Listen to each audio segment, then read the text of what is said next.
D'après ce que vous me décrivez, ça pourrait être un effet indésirable de votre traitement. Ce sont des cas rares, mais ça peut arriver. Je ne pense pas qu'il soit nécessaire d'agir en urgence. Passez demain matin au centre de traitement. J'examinerai votre éruption cutanée. Un effet indésirable? Heureusement, il n'a pas l'air grave, mais un effet indésirable, ça se déclare, n'est-ce pas? Bien sûr que ça se déclare. Et c'est important. N'hésitez pas. Merci, docteur. À demain. Mais c'est quoi un effet indésirable? Un effet indésirable, Mathieu, c'est une réaction nocive et non voulue à un médicament ou un produit de santé, et bien sûr les médicaments dérivés du sang et les analogues recombinants. Cet effet indésirable peut résulter d'une utilisation normale, d'un mauvais usage ou d'une erreur médicamenteuse du type formation d'inhibiteurs, réaction au site d'injection, c'est-à-dire là où vous vous piquez, éruption cutanée, allergie, maux de tête, insuffisance rénale, thrombose veineuse, fièvre ou vomissement. Mais ce n'est pas tout, il existe par ailleurs différents effets indésirables. Les effets indésirables attendus, appelés aussi effets secondaires, c'est un effet indésirable mentionné dans la notice. A l'inverse, il existe des effets indésirables inattendus qui, eux, ne sont pas cités dans la notice. Enfin, il y a les effets indésirables graves qui nécessitent une hospitalisation ou une prolongation de l'hospitalisation, une incapacité à la sortie de l'hôpital ou un risque vital. Attention, vous devez être particulièrement vigilant dans les cas suivants. Lors de la survenue d'un effet indésirable peu après le début de votre traitement, d'un événement déjà survenu lors de l'utilisation de ce médicament et de tout symptôme ou réaction inhabituelle dans l'évolution de votre maladie. Dans certains cas, notamment pour les inhibiteurs, les thromboses ou encore les insuffisances rénales, l'effet indésirable ne peut être confirmé qu'après un examen biologique. Dans de telles circonstances, c'est votre médecin qui déclare cet effet indésirable. Mais le patient a également son rôle à jouer en faisant une déclaration de son côté, qui sera alors complémentaire à celle du professionnel de santé.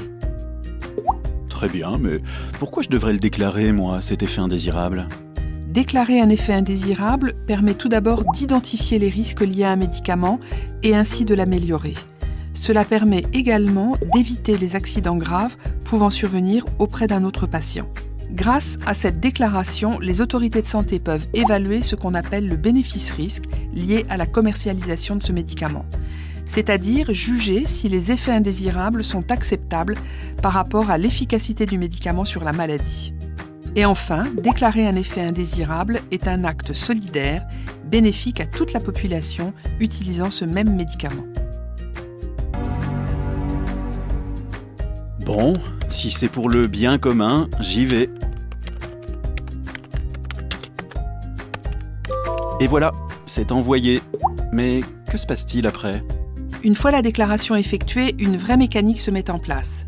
Un membre du Centre régional de pharmacovigilance dont vous dépendez prend en charge votre déclaration. Il l'évalue, l'enregistre et exploite cette information, puis la transmet à l'Agence nationale de sécurité du médicament et des produits de santé, l'ANSM. Selon le nombre d'effets indésirables recueillis sur le médicament et selon la gravité de ces derniers, l'ANSM décide ou non de transmettre l'information aux professionnels de santé habilités à prescrire ce médicament. Ils communiqueront alors l'information aux patients concernés. Parallèlement, l'ANSM enquête et échange avec les autres autorités internationales pour tenter de trouver des similitudes. Selon les résultats de ces enquêtes, des mesures de sécurité peuvent être prises, comme par exemple modifier la notice du médicament, en restreindre l'utilisation ou encore retirer son autorisation de mise sur le marché. Et si j'ai besoin d'aide pour faire ma déclaration, vers qui je me tourne?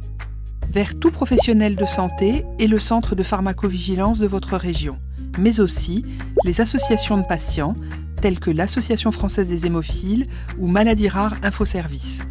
Vous pouvez également consulter le site internet www.déclareruneffetindésirable.afh.asso.fr. www.déclareruneffetindésirable.afh.asso.fr